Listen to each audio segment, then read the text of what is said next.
10 തന്നായിട്ടാ ഒരുമിച്ച് തന്നാൽ മതി, അല്ലെങ്കിൽ പണി പാടും. ഒന്ന് പോടി ഒന്ന് കൊഞ്ചാതെ എന്നെ വരില്ലാന്ന്. മരണം വരെ ഞാൻ പറഞ്ഞു, നീ എൻ്റെ മരണം വരെ ഞാൻ നിന്റെ മരണം വരെ ഉണ്ടാവും. എനിക്ക് 10 ലക്ഷം രൂപ എനിക്ക് അക്കൗണ്ടിൽ വേണ്ട, കൈ തന്നാൽ മതി. കാര്യം അക്കൗണ്ടിൽ വെച്ച് കഴിഞ്ഞാൽ നമുക്ക് അത് അടയ്ക്കണം, ജിമ്മോട് കഴിയുമ്പോൾ അത് അടയ്ക്കണം, അല്ലെങ്കിൽ ചിലപ്പോൾ എനിക്ക് പണി കിട്ടും. ഒരു സമയത്ത് എത്ര രൂപ നമുക്ക് ട്രാൻസ്ഫർ ചെയ്യാൻ വലിക്കാൻ പറ്റും? ATM നിന്ന് 1 lakh എടുക്കാൻ പറ്റുമോ ഒരു ദിവസം? എനിക്ക് ആ പേഴ്സണൽ ലോൺ ഒന്ന് ക്ലോസ് ചെയ്യണം, അത് 5 ലക്ഷത്തി സംതിങ് ഉണ്ട്. നഗ്നചിത്രങ്ങൾ പുറത്തുവിടുമെന്ന് ഭീഷണിപ്പെടുത്തി മധ്യവയസ്കയായ സ്ത്രീയിൽ നിന്നും പണം തട്ടിയ കേസിൽ നടൻ ഷിയാസ് കരീമിനെതിരെ കൂടുതൽ തെളിവുകൾ പുറത്തുവരികയാണ്. ഷിയാസ് കരീം സ്ത്രീയോട് പണം ആവശ്യപ്പെടുന്നതിൻ്റെയും ഭീഷണിപ്പെടുത്തുന്നതിൻ്റെയും ശബ്ദ സന്ദേശങ്ങളാണ് പുറത്തു വന്നത്. എന്നാൽ ഇവരുമായി ഫ്ലൈറ്റ് ടിക്കറ്റ് എടുക്കാനും മറ്റുമായി മാത്രമാണ് പണം ട്രാൻസ്ഫർ ചെയ്തതെന്നാണ് ഷിയാസ് കരീമിന്റെ വാദം. സ്ത്രീത്വത്തെ അപമാനിക്കൽ, സാമ്പത്തിക വഞ്ചന, ഭീഷണിപ്പെടുത്തൽ തുടങ്ങിയ കുറ്റങ്ങൾ ചുമത്തിയാണ് നിലവിൽ ഷിയാസിനെതിരെ പോലീസ് കേസെടുത്തിരിക്കുന്നത്.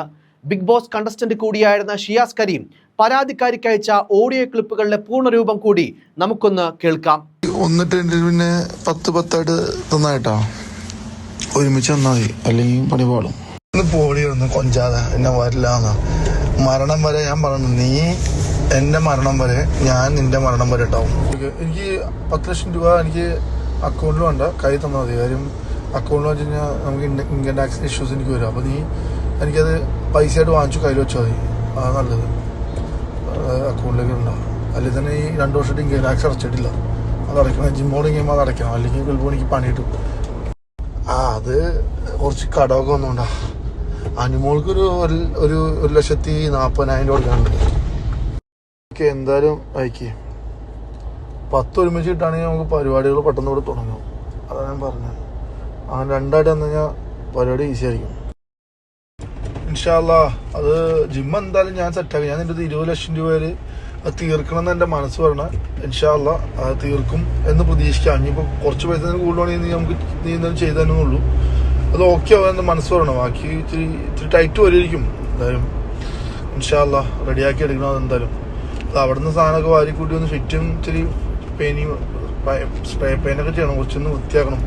അതൊക്കെ ചെയ്തൊന്ന് സെറ്റാക്കി എടുക്കണം ഇൻഷാ അല്ലാ. എനിക്ക് 10 ലക്ഷം രൂപ എനിക്ക് അക്കൗണ്ടിൽ വേണ്ട, കൈ തന്നാൽ മതി. കാര്യം അക്കൗണ്ടിൽ വെച്ച് കഴിഞ്ഞാൽ നമുക്ക് അത് അടയ്ക്കണം, ജിമ്മോട് കഴിയുമ്പോൾ അത് അടയ്ക്കണം, അല്ലെങ്കിൽ ചിലപ്പോൾ എനിക്ക് പണി കിട്ടും. ഞാൻ ഒന്നും പറയാനില്ല. ശരി, എക്യുപ്മെന്റ്സിന് കുറച്ച് അഡ്വാൻസ് കൊടുക്കാന്നാ. ഓക്കെ ശരി. ഒരു സമയത്ത് എത്ര രൂപ നമുക്ക് ട്രാൻസ്ഫർ ചെയ്യാൻ വലിക്കാൻ പറ്റും? ATM നിന്ന് 1 lakh എടുക്കാൻ പറ്റുമോ ഒരു ദിവസം? എനിക്ക് ആ പേഴ്സണൽ ലോൺ ഒന്ന് ക്ലോസ് ചെയ്യണം, അത് 5 ലക്ഷത്തി സംതിങ് ഉണ്ട്. അത് അക്കൗണ്ട് വഴി 1 ലക്ഷം, 10 ലക്ഷമൊക്കെ, 5 ലക്ഷമൊക്കെ, അല്ലെങ്കിൽ 20 ലക്ഷമൊക്കെ ഇടുമ്പോൾ ഒരു സോഴ്സ് ചോദിക്കും. അതിനുമ്പോൾ നമ്മളെന്ന് പറഞ്ഞാൽ നീ എനിക്ക് പൈസ തന്നിട്ട് ആവശ്യത്തിന് മാത്രം അക്കൗണ്ടിൽ ഇടുക, എന്നിട്ട് അത് അപ്പോൾ തന്നെ ട്രാൻസ്ഫർ ചെയ്യും. അപ്പോൾ നമുക്ക് പറയാമല്ലോ ജിമ്മിൻ്റെ വർക്കിൻ്റെ പൈസ, അങ്ങനെ പറയാൻ പറ്റും. അതങ്ങനെ ചെയ്യുള്ളൂ. അങ്ങനെ ചെയ്താൽ നല്ലത്, അല്ലെങ്കിൽ റിസ്ക് എടുക്കാൻ പറ്റില്ല എനിക്ക് കേട്ടോ. ശരി, അത് ക്ലോസ് ചെയ്യണം. എൻ്റെ നല്ലതിനും ചീത്ത സമയത്തും നല്ല സമയത്ത് എപ്പോഴും കൂടെ ഉണ്ടായാൽ മതി. സപ്പോർട്ടായിട്ട്, താങ്ങായിട്ട്, തണലായിട്ടും. അത് അതിനിടയിൽ എന്ത് നടന്നാലും നമുക്ക് ബോണസ് അത്ര തന്നെ. എനിക്ക് ഒരു കുഴപ്പമില്ല. നീ എപ്പോഴും എൻ്റെ മരണം വരെ ഉണ്ടാവും. ഞാൻ ഫസ്റ്റ് വരിക്കുകയാണെങ്കിൽ നീ എൻ്റെ സന്തോഷത്തിനോടുണ്ടാവും, മണ്ണിടാനൊക്കെ ആയിട്ട്. നീ വരിക്കുകയാണെങ്കിൽ ഞാൻ ഉണ്ടാവും, അത്ര മതി. മരിച്ച പിന്നെ നമ്മൾ ആരും ശല്യപ്പെടുത്തില്ല. പരാതിക്കാരിയോട് 10 ലക്ഷം രൂപ ആവശ്യപ്പെടുന്നതിന്റെ അടക്കമുള്ള ശബ്ദ സന്ദേശങ്ങളാണ് പുറത്തു വന്നത്. 10 ലക്ഷം രൂപ എനിക്ക് അക്കൗണ്ടിൽ വേണ്ട, കൈയിൽ തന്നാൽ മതിയെന്നും ഷിയാസ് പറയുന്നു. അക്കൗണ്ടിലിട്ടാൽ ഇൻകം ടാക്സിന്റെ ഇഷ്യൂ വരും, അതുകൊണ്ട് നീ പൈസയായിട്ട് കയ്യിൽ തന്നാൽ മതി, അല്ലെങ്കിൽ തന്നെ 2 വർഷമായിട്ട് ടാക്സ് അടച്ചിട്ടില്ല, അക്കൗണ്ടിലിട്ടാൽ പണി കിട്ടുമെന്ന് ഒരു ശബ്ദ സന്ദേശത്തിൽ പറയുന്നുണ്ട്. അത്തരത്തിൽ ആദായ നികുതി ഉദ്യോഗസ്ഥരെ അടക്കം വെട്ടിക്കാനായി അക്കൗണ്ടിൽ പണം വേണ്ടെന്നും നേരിട്ട് പണമായി മതിയെന്നും ഷിയാസ് പറയുന്നതും ഒരു ശബ്ദ സന്ദേശത്തിൽ വ്യക്തമാണ്.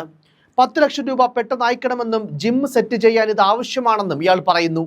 മരണം വരെ കൂടെ ഉണ്ടാകുമെന്നും സപ്പോർട്ടായി നിൽക്കുമെന്നും പറഞ്ഞ് സ്ത്രീയെ വിശ്വസിപ്പിക്കുന്ന സംഭാഷണങ്ങളും പുറത്തായ ഈ ഓഡിയോ സന്ദേശങ്ങളിലുണ്ട്. കൊച്ചിയിൽ താമസിക്കുന്ന മധ്യവയസ്കയായ ഒരു സ്ത്രീയാണ് ഷിയാസിനെതിരെ പരാതി നൽകിയിരിക്കുന്നത്. ജിം തുടങ്ങാനെന്ന വ്യാജേന സ്ത്രീയിൽ നിന്നും ഏകദേശം 65 ലക്ഷം രൂപയോളം ഷിയാസ് തട്ടിയെടുത്തുവെന്നാണ് പരാതി. പരാതിക്കാരിയുമായി പരസ്പര സമ്മതപ്രകാരമുള്ള ബന്ധമുണ്ടായിരുന്നുവെങ്കിലും വിവാഹ വാഗ്ദാനം നൽകി വിശ്വസിപ്പിച്ച് അവരെ വഞ്ചിക്കുകയും ശാരീരികമായി ചൂഷണം ചെയ്യുകയും പണം തട്ടിയെടുക്കുകയും ചെയ്തുവെന്നാണ് പരാതിയിൽ പറയുന്നത്. ഇരുവരും തമ്മിലുള്ള സ്വകാര്യ ദൃശ്യങ്ങൾ പകർത്തി അവ പോൺ സൈറ്റുകളിൽ അപ്ലോഡ് ചെയ്യുമെന്ന് ഷിയാസ് ഭീഷണിപ്പെടുത്തിയെന്നും പരാതിക്കാരി പറയുന്നു. ഷിയാസ് കരീമിൻ്റെതെന്ന് കരുതപ്പെടുന്ന നിർണായകമായ ശബ്ദ സന്ദേശങ്ങൾ തെളിവായി പരാതിക്കൊപ്പം നൽകിയിട്ടുണ്ട്. എന്തായാലും ഷിയാസ് കരീമിനെതിരെ ഗുരുതരമായ ലൈംഗിക സാമ്പത്തിക വഞ്ചന പരാതികളാണ് ഉയർന്നു വന്നിരിക്കുന്നത്. മധ്യവയസ്കയായ സ്ത്രീ നൽകിയ പരാതിയുടെ അടിസ്ഥാനത്തിൽ നടത്തിയ അന്വേഷണത്തിൽ കേവലം ശാരീരിക പീഡനത്തിനപ്പുറം ആസൂത്രിതമായ വഞ്ചനയുടെയും ചൂഷണത്തിന്റെയും വിവരങ്ങളാണ് ഈ ഘട്ടത്തിൽ പുറത്താകുന്നത്. കുറച്ചു കടമൊക്കെ വന്നതുകൊണ്ടാണ് 10 ഒരുമിച്ച് കിട്ടുവാണെങ്കിൽ നമുക്ക് പരിപാടികൾ പെട്ടെന്ന് തുടങ്ങാം. ജിം എന്തായാലും സെറ്റാക്കും. 20 ലക്ഷത്തിന് തീർക്കണമെന്നാണ് എൻ്റെ മനസ്സ് പറയുന്നത്. കുറച്ച് പൈസ കൂടി കൂടുതൽ വേണമെങ്കിൽ നീ ചെയ്തു തരണം. കുറച്ച് ടൈറ്റ് വരുമായിരിക്കും, റെഡിയാക്കി എടുക്കാം. എന്തായാലും സ്പ്രേ പെയിന്റ് ഒക്കെ ചെയ്യണം, കുറച്ച് വൃത്തിയാക്കണമെന്ന് മറ്റൊരു ശബ്ദ സന്ദേശത്തിൽ പറയുന്നുമുണ്ട്. ഒരു ദിവസം 1 ലക്ഷം പിൻവലിക്കാൻ പറ്റുമോ എന്ന്, അതായത് ATM നിന്ന് ഒരു ദിവസം 1 ലക്ഷം രൂപ പിൻവലിക്കാൻ പറ്റുമോ എന്ന് മറ്റൊരു ശബ്ദ സന്ദേശത്തിൽ ഷിയാസ് ചോദിക്കുന്നുമുണ്ട്. എനിക്ക് ആ പേഴ്സണൽ ലോൺ ഒന്ന് ക്ലോസ് ചെയ്യണം, അത് 5 ലക്ഷത്തിലേറെ ഉണ്ട് എന്ന് പറയുന്നു. നല്ല സമയത്തും ചീത്ത സമയത്തും കൂടെ ഉണ്ടായാൽ മതി, സപ്പോർട്ടായിട്ടും തണലായിട്ടും. അതിനിടെ എന്ത് നടന്നാലും നമുക്ക് ബോണസാണ്. എനിക്ക് ഒരു കുഴപ്പവുമില്ല. നീ എൻ്റെ മരണം വരെ കൂടെ ഉണ്ടാകണം. ഞാൻ ഫസ്റ്റ് മരിക്കുകയാണെങ്കിൽ നീ ഉണ്ടാകണം ഖബറിൽ മണ്ണിടാനായിട്ട്. നീയാണ് മരിക്കുന്നതെങ്കിൽ ഞാൻ ഉണ്ടാകുമെന്നും ഒരു വാട്സപ്പ് സന്ദേശത്തിൽ ഷിയാസ് പറയുന്നതായുള്ള രേഖകളും പുറത്തു വന്നിട്ടുണ്ട്. പരാതിക്കാരി പക്ഷേ തന്റെ പരാതിയിൽ എവിടെയും തന്നെ ബലാത്സംഗം ചെയ്തതായി പറയുന്നില്ല എന്നതുകൂടിയും എടുത്തു പറയേണ്ടതാണ്. പരസ്പര സമ്മതത്തോടെയുള്ള ബന്ധമായിരുന്നു ഇവർ തമ്മിൽ ഉണ്ടായിരുന്നത്. എന്നാൽ വിവാഹ വാഗ്ദാനം നൽകി തന്നെ ലൈംഗികമായി ചൂഷണം ചെയ്തതായും ബന്ധത്തിന്റെ ദൃശ്യങ്ങൾ പകർത്തി അവ പോൺ സൈറ്റുകളിൽ പ്രചരിപ്പിക്കുമെന്ന് ഭീഷണിപ്പെടുത്തി തന്നെ മാനസികമായി തളർത്തുന്നതായും പരാതിക്കാരി ആരോപിക്കുന്നുണ്ട്. ശാരീരിക ചൂഷണത്തിനൊപ്പം തന്നെ സാമ്പത്തികമായ വലിയൊരു തട്ടിപ്പ് നടക്കുന്നുവെന്ന് വ്യക്തമാക്കുന്ന തെളിവുകളാണ് പരാതിക്കാരി അന്വേഷണ സംഘത്തിന് കൈമാറിയത്. അതേസമയം തന്റെ നിരപരാധിത്വം വ്യക്തമാക്കുന്ന വീഡിയോയുമായി ഷിയാസും രംഗത്തെത്തിയിട്ടുണ്ട്. തന്റെ തന്നെ സോഷ്യൽ മീഡിയ അക്കൗണ്ടിലൂടെയാണ് ഷിയാസ് കരീം ഈ വീഡിയോ പോസ്റ്റ് ചെയ്തത്. നമുക്ക് ആ വീഡിയോ കൂടി ഒന്ന് കണ്ടുവരാം. എൻ്റെ പേരിലൊരു പീഡന പരാതി വരുന്നുണ്ടെങ്കിൽ അപ്പോൾ അതിൻ്റെ ഒരു ചെറിയൊരു ഇതാട്ടോ. ഈ സ്ത്രീക്ക് ഒരു 60 വയസ്സുണ്ട്. എനിക്ക് അവരെ വിവാഹ വാഗ്ദാനം നൽകി പീഡിപ്പിക്കേണ്ട ആവശ്യമില്ല. അത് വേറെ. പിന്നെ എൻ്റെ കല്യാണം കഴിഞ്ഞപ്പോൾ 1-2 വർഷമായി. എനിക്കൊരു കുട്ടിയുണ്ട്. ഞാൻ മാന്യമായിട്ടാണ് ജീവിക്കുന്നത്. എനിക്ക് സ്ത്രീകളോട് ഇടപെടുമ്പോൾ തന്നെ ചെറിയൊരു പേടിയുള്ളൂ. കാരണം ഇതിനു മുമ്പേ എനിക്ക് ഇങ്ങനെ ഒരു ആരോപണവും ഈ പറഞ്ഞ കള്ളക്കേസൊക്കെ ഉള്ളതുകൊണ്ട് ഞാൻ വളരെ കെയർഫുള്ളാണ്. പിന്നെ ഈ സ്ത്രീക്ക് 10-60 വയസ്സുണ്ട്. അതുപോലെ എൻ്റെ കുടുംബമായിട്ട് അത്ര അടുപ്പമുള്ളൊരു സ്ത്രീയാണ്. എൻ്റെ കല്യാണത്തിനും എൻ്റെ എല്ലാ പരിപാടിക്കും, എൻ്റെ റിസപ്ഷൻ്റെ അബുദാബിയിലെ പരിപാടിക്ക് എല്ലാ പരിപാടിയും എന്നെ അറിയുന്ന എല്ലാവർക്കും അറിയാം. ഇവിടെ പിന്നെ പേരും ഒന്നും ഞാൻ പറയുന്നില്ല. കാര്യം ഇപ്പോൾ കേസ് നിൽക്കല്ലേ, എനിക്ക് FIR ഒന്നും അറിയില്ല. കേട്ടോ, ഇത് ഞാനൊരു ഇതാട്ടോ ഒരു ക്ലിയർ പറഞ്ഞാണ്. അപ്പോൾ സംഭവം എന്ന് പറഞ്ഞാൽ എൻ്റെ ഭാര്യയിൽ നിന്നും എൻ്റെ ഉമ്മയിൽ നിന്നും ഇവർ കുറച്ച് സ്വർണം വാങ്ങിച്ചിട്ടുണ്ട്. പിന്നെ പെങ്ങടെ നിന്ന് വാങ്ങിച്ചു. ഇതൊന്നും ഞാൻ അറിയുന്നില്ല. ഇത് കുറച്ച് പ്രശ്നമായി കഴിഞ്ഞപ്പോഴാണ് ഇതൊക്കെ ഞാൻ അറിയുന്നത്. കാരണം എൻ്റെ ഫാമിലിയിൽ കയറി കുറച്ച് പേഴ്സണൽ കാര്യങ്ങൾ ഇടപെടുകയും അതിൽ കുറച്ച് പ്രശ്നമായി കഴിഞ്ഞപ്പോഴാണ് ഞാനിത് അറിയുന്നത്. കാശും ഈ സ്വർണ്ണമൊക്കെ വാങ്ങിച്ച കേസൊക്കെ. അങ്ങനെ ഞങ്ങളുടെ കൂടെ യാത്ര ചെയ്യും. അങ്ങനെ ഞങ്ങൾ കുറച്ച് പൈസ എൻ്റെ ഉമ്മാക്ക് അയച്ചു കൊടുത്തിട്ടുണ്ട്, പെങ്കജ് എനിക്ക് അയച്ചിട്ടുണ്ട്. അങ്ങനെ കുറച്ച് പൈസ ഈ ഫ്ലൈറ്റ് ടിക്കറ്റ് എടുക്കാനും അങ്ങനെയൊക്കെ ആയിട്ട് കുറച്ച് പൈസ അങ്ങോട്ടും ഇങ്ങോട്ടൊക്കെ ട്രാൻസ്ഫർ ചെയ്തിട്ടുണ്ട്. അതും ഓക്കെ. ഇതിന് മുമ്പേ ഇവർ ഇങ്ങനെ സോഷ്യൽ മീഡിയയിൽ എന്നെ പറ്റി ഇങ്ങനെ ഭയങ്കരമായിട്ട് ഭീതിപ്പെടുത്തി എന്നെ, ഞാൻ അവരത് കോടികൾ പറ്റിച്ചു, ബിസിനസ് ചെയ്യാം, അങ്ങനെ കുറെ സാധനം ചെയ്തപ്പോൾ ഞാൻ ഇവരുടെ പേരിൽ കേസ് കൊടുത്തു. ആ കേസ് ഫയൽ ചെയ്ത് ഇവർക്ക് നോട്ടീസ് തന്നപ്പോൾ ഇവർ എൻ്റെ പേരിൽ ഇപ്പോൾ ഒരു കള്ളക്കേസായിട്ട് വന്നേക്കാണ്. ഞാൻ അവരെ പീഡിപ്പിച്ചു. ഈ പീഡിപ്പിച്ചു എന്നൊക്കെ പറഞ്ഞു കഴിഞ്ഞാൽ എനിക്ക് കേരള പോലീസിലും അതുപോലെ ലോയിലൊക്കെ ഭയങ്കര വിശ്വാസമുള്ള ആളാണ്. കാര്യം ഞാൻ ഇതിന് മുമ്പ് ഒരു സാധനം ഫൈറ്റ് ചെയ്ത ഒരാളാണ് കള്ളക്കേസിൽ. അപ്പോൾ ഇത് ഞാൻ അതുപോലെ തന്നെ ഫൈറ്റ് ചെയ്യും. അപ്പോൾ ഇതിലെനിക്ക് വിശ്വാസമുണ്ട്. അപ്പോൾ ഇതിന് ഒരു ക്ലാരിറ്റി പറയുകയാണ്. ഞാൻ ആ സ്ത്രീ എന്ന് പറഞ്ഞാൽ ചെറിയ പെണ്ണൊന്നല്ല കേട്ടോ. ഞാൻ ഇപ്പോഴും പറയുന്നു, 10 എൻ്റെ ഉമ്മയുടെ പ്രായമുണ്ട്. അപ്പോൾ ഇത് പറയാൻ വേണ്ടി ഞാൻ വന്നാണ്. ഞാൻ എന്താ പറയുക, ഞാൻ തലയുയർത്തി നടക്കുന്ന ഒരു മനുഷ്യനാണ്. എന്ത് പ്രശ്നം വന്നാലും എൻ്റെ നിലപാടിൽ ഒരു മാറ്റില്ലാത്ത ആളും കൂടിയാണ്. എനിക്ക് അത്രയും ധൈര്യമുണ്ട്. എൻ്റെ കുടുംബം, എൻ്റെ എല്ലാ ആളുകളും എൻ്റെ കൂടെ ഉള്ളതാണ്. എന്നെ സ്നേഹിക്കുന്ന ആളുകളൊക്കെ എൻ്റെ കൂടെ ഉള്ളതാണ് കേട്ടോ. എനിക്ക് അത്ര ധൈര്യമുള്ള ആളാണ്. എന്ത് പ്രശ്നം വന്നാലും ഞാൻ ഫൈറ്റ് ചെയ്യുന്നതാണ്. എൻ്റെ നിലപാട് അതാണ്. Okay, thank you. ഇതൊരു വ്യാജ പരാതിയാണെന്നും തനിക്കെതിരെ കേസ് കൊടുത്ത സ്ത്രീ 60 വയസ്സ് പ്രായമുള്ളയാളാണെന്നും വെളിപ്പെടുത്തി ഷിയാസ് രംഗത്ത് വരുന്നതാണ് ഈ വീഡിയോയിലുള്ളത്. തന്റെ കുടുംബവുമായി വളരെ അടുപ്പമുള്ള സ്ത്രീയാണിതെന്നും വിഷയത്തിൽ കുടുംബം തനിക്കൊപ്പമുണ്ടെന്നും നടനും മോഡലുമായ ഷിയാസ് ഇൻസ്റ്റാഗ്രാമിൽ പങ്കുവച്ച വീഡിയോയിൽ പറയുന്നുണ്ട്. എൻ്റെ പേരിൽ ഒരു പീഡന പരാതി വന്നിട്ടുണ്ട്. എൻ്റെ പേരിൽ പരാതി കൊടുത്ത സ്ത്രീക്ക് 60 വയസ്സുണ്ട്. അവരെ വിവാഹ വാഗ്ദാനം നൽകി പീഡിപ്പിക്കേണ്ട ആവശ്യം എനിക്കില്ല. എൻ്റെ കല്യാണം കഴിഞ്ഞിട്ട് 2 വർഷമാകാറായി. എനിക്കൊരു കുഞ്ഞുണ്ട്. ഞാൻ മാന്യമായാണ് ജീവിക്കുന്നത്. എനിക്കിപ്പോൾ സ്ത്രീകളുമായി ഇടപെടാൻ തന്നെ ചെറിയൊരു പേടിയാണ്. കാരണം മുൻപേ എനിക്കെതിരെ ഒരു ആരോപണവും കള്ളക്കേസുമെല്ലാം ഉള്ളതുകൊണ്ട് വളരെ ശ്രദ്ധാലുവാണ്. എൻ്റെ ഭാര്യയുടെയും എൻ്റെ ഉമ്മയുടെയും കയ്യിൽ നിന്ന് ഇവർ കുറച്ച് സ്വർണം വാങ്ങിയിട്ടുണ്ട്. പെങ്ങളുടെ കയ്യിൽ നിന്നും വാങ്ങിയിട്ടുണ്ട്. പക്ഷേ ഞാനിതൊന്നും അറിഞ്ഞിരുന്നില്ല. കുറച്ച് പ്രശ്നങ്ങൾ വന്ന ശേഷമാണ് ഞാനിതെല്ലാം അറിഞ്ഞത്. കാശും സ്വർണവും വാങ്ങിക്കൊണ്ട് പോയിട്ടുണ്ട്.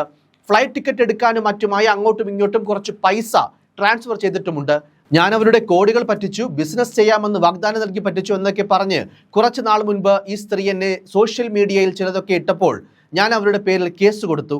ആ കേസിന്റെ പേരിൽ ഇവർക്ക് നോട്ടീസ് ചെന്നപ്പോൾ ഇവർ എൻ്റെ പേരിൽ ഇപ്പോൾ ഒരു കള്ളക്കേസുമായി വന്നിരിക്കുകയാണ്. ഞാൻ അവരെ പീഡിപ്പിച്ചുവെന്നാണ് പറയുന്നതെന്ന് തെളിഞ്ഞു ഷിയാസിന്റെ ഈ വീഡിയോയിലുള്ള ഭാഗങ്ങൾ. എന്തായാലും സംഭവത്തിൽ ഷിയാസ് കരീമിനെ ചോദ്യം ചെയ്യാൻ ഒരുങ്ങുകയാണ് പോലീസ്. യുവതിയുമായുള്ള സാമ്പത്തിക ഇടപാടുകളെക്കുറിച്ചും അത് ഉയർന്നിട്ടുള്ള ഭീഷണികളെക്കുറിച്ചുമൊക്കെ വിശദമായ അന്വേഷണം നടത്തുമെന്ന് പാലാരിവട്ടം പോലീസ് അറിയിച്ചു. ഷിയാസ് കരീം മുൻപ് സമാനമായ മറ്റ് വിവാദങ്ങളിലും ഉൾപ്പെട്ടിട്ടുള്ളതിനാൽ ഈ പരാതിയെ ഗൗരവത്തോടു കൂടി തന്നെയാണ് അധികൃതർ കാണുന്നത്. അടുത്തിടെ ബീഫ് കഴിക്കുന്നതുമായി ബന്ധപ്പെട്ട് മറ്റൊരു ബിഗ് ബോസ് താരമായ അനുമോളെ BJP-കാരി എന്ന് വിളിച്ച് ആക്ഷേപിച്ച ഷിയാസിന്റെ നടപടിയും അന്ന് സോഷ്യൽ മീഡിയയിൽ വലിയ വിവാദമായിരുന്നു.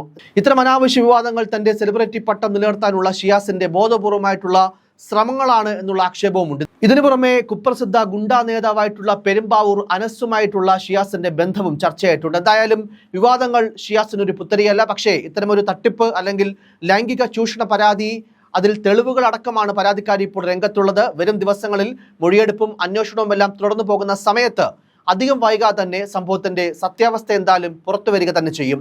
News desk, focus news TV.